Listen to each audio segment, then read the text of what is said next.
रानी मुर्मू संताली की कलाकार और कवयित्री है। आपका जन्म 1988 में जमशेदपुर झारखंड में हुआ। आपने राजनीति विज्ञान में स्नातक की उपाधि प्राप्त की है। आपको हिंदी, अंग्रेजी और बांग्ला भाषाओं का भी ज्ञान है।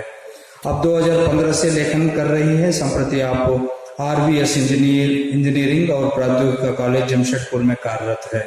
आपकी 2 कृतियां प्रकाशित है, आपन मयंक कुकमू और इनाक संसार। आपकी कविताएं विभिन्न संताली पत्रिकाओं में प्रकाशित होती रही हैं।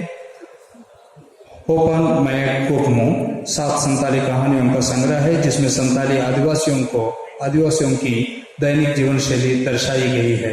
ये कहानियां मूल रूप से संताली सांस्कृतिक परंपरा और रीति रिवाजों पर आधारित है।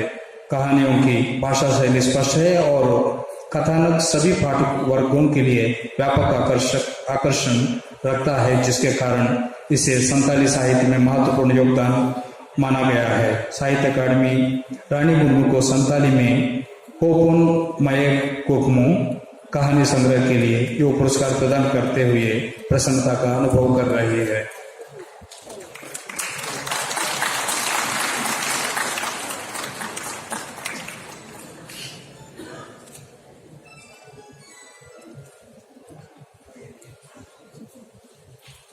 Award in Sindhi goes to Champa D. Chetnani.